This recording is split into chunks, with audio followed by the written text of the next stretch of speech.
Hello guys, and welcome to my first monthly epilogue. I wanted to give a different spin on the whole monthly wrap-ups that are here on YouTube, especially because in Book Talk they talk about all the books that they read in the month, and I want to talk about everything I liked and loved and enjoyed and did in the month that most likely probably didn't show up in vlogs or did, but I just wanted to recap. This is basically a recap of January. And if you're new to this channel, hi, my name is Laura, and I like to document my life as I go through grad school with recently diagnosed ADHD, and as I try to get back to the hobbies that I lost or had to drop due to undiagnosed ADHD burnout.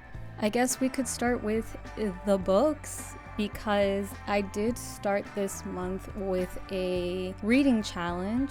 I had originally wanted to try to read all the books that I DNF'd in 2023. Or I guess let me correct myself. I decided to try to read all the books that I soft DNF'd. So these were the books that I did genuinely want to keep reading, but for some reason I had to put them down at the time, and I tried to read them again in the beginning of the year, kind of like a new year second chance type situation. And the first book that made it through that challenge was Bunny by MUAH Awad, and I hated this book. This could have easily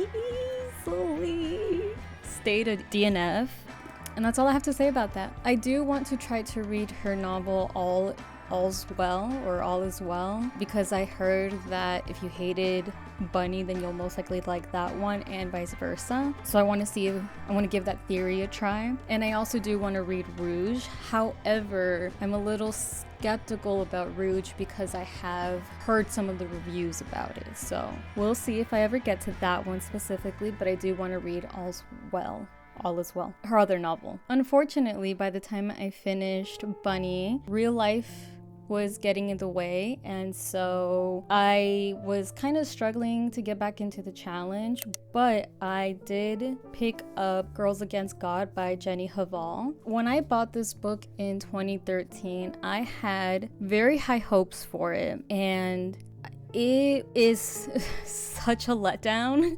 I soft DNF'd it again. If anything, this is definitely just a book that I can handle in little bits at a time, because I am so confused at what's going on, but I refuse to not finish it. I refuse to leave this into the void. I want to know how it ends, but I think it's just my stubborn ego talking, because honestly, I stopped reading this early January, and I don't think I'm gonna pick this up again until maybe October. I don't know. I'm not gonna lie. One of the main reasons why I still want to keep it is because of the cover. I do like the cover. I do like the whole black and white with teal. I think that image is amazing, but I don't even know if I could recommend this book, honestly. If you've read Jenny Haval's work, she's the author of Paradise Rot. So if you read Paradise Rot and you liked it, then you might like this one, but I don't know. And Paradise Rot is actually on my TBR, so I'm definitely gonna give her a second try. So give me more. So at that point, I was so burnt out from this challenge that I just decided to be like, you know what? Who needs a reading challenge? No, but in all seriousness, I am such a mood reader that I can't participate in these types of specific challenges, because I will DNF books if I'm not into them. That's why it's kind of hard to do school readings as well. So before I picked up my next novel, I actually picked up Mary Oliver's Devotion collection. This beautiful work. I am reading it slowly but surely, definitely because of me preferring novels over poetry. I love poetry, but I'm just not that big into reading it. it. That makes sense to me. I've barely passed the first section of this book, and I have dog-eared some of my favorite poems, so this definitely cleansed my brain from the rot that I was getting with Girls Against God. So the next book that I picked up was Catherine Lacey's Nobody's Ever Missing. And honestly, I have mixed feelings for this book, okay? The writing is pretty cool. When someone refers to train of thought writing, this is what it literally should be. There is barely any punctuation between sentences. It is literally a train of thought type of book, and it is just fascinating. It really is. My issue with it though is that it just becomes a little too much, in my opinion, that it's like periods are important for a reason. Especially if you want to talk about domestication, estrangement, wildness, loss, and absence. You need the reader to take a time to pause on the big things that you're saying. If you're just letting it flow, where like there's no pause until the next subject, it's kind of hard for your reader to really meditate on what's being said. And that was definitely one of my frustrations. Also, this book did not respect your time. It may seem small, but I could honestly say that there were sections that were not necessary at all. So I went back to reading some Mary Oliver poems, I'm not gonna lie. And at that point, I had already started school. So the next book that I picked, The Heroic Slave by Frederick Douglass. And this is actually the first book that I have read by Frederick Douglass. I've read some of his nonfiction narratives and speeches, but he has like bigger nonfiction books. Not only is this book his only work of fiction, but it is actually also the very first African American work of fiction. The book that I'm currently reading right now is Uncle Tom's Cabin, and that one came out second, and the author was very much influenced by this book. I'll talk about Uncle Tom's Cabin in February's epilogue episode, so if you're interested on my thoughts about that, stay tuned, watch my vlogs, or wait until the next wrap-up. Your choice. This was actually pretty good. It was a refreshing read. It definitely has, I forgot what it's called, but at the time of the century in which this was written, a lot of hero worshipping in fiction was really big, especially among slavery narratives or around slavery narratives. So that kind of threw me off just because I forgot that specific little detail on it. But after reading the novel for the first time in a very long time, because it's not the first time, but for the first time in a very long time, I actually went back to read the introduction, because I usually don't go back and read the introduction of a lot of books. But I did with this one, and it explained a lot, pushed this book up further into my emotional scale is what I would say. I don't like rating books, I really don't. In my Notion, I rate the books I have categories of DNF, pretty good, and I think there's one in between a favorite. I'm pretty sure there's one in between a favorite, but I don't know what onomatopoeia it has. I mean, I guess you could give that a star system, but I would still recommend the pretty goods, and I would still recommend the because it really is about what you like, you know? I fucking hated Bunny, but I would say, I mean, read it if you want to, if you're interested in it, and see for yourself. Same with Girls Against God. I'd say, hey, if you want to try reading something fucking confusing, go ahead. You know, I will never discourage someone to not read a book unless I'm literally like, no, this is... I actually really liked The Heroic Slave. And so the last book that I read for the month of January is All Men Want to Know by Nina Briaru. I don't know how to pronounce her last name. I am so sorry. This is autofiction, so it's loosely based on Nina's life.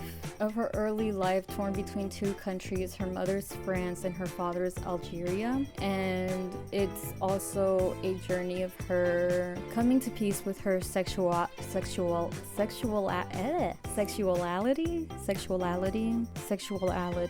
She's a lesbian, and we find out when in her childhood she finds out she's a lesbian, and then the present future when she's trying to get her first girlfriend. That's basically what the journey is. This I actually really liked. I am so glad that I finished January. I wouldn't say strong because it still had its slow moments, but I'm so glad that I did finish January with a good book. Yes, and it definitely respected your time. There are a lot of chapters like this where it's like one page, one paragraph, and everything like that. It flew by really fast. I actually technically read this one first before I finished The Heroic Slave. A really good book. I definitely recommend this one. The next thing that I want to talk about for my January epilogue related to my ADHD planning organization. I can't remember if I've mentioned this before, but I used to bullet journal, and I tried bullet journaling again, but I am still in a very burnt out phase to where as soon as I was done making my spread for January, I wanted to burn my planner, my journal.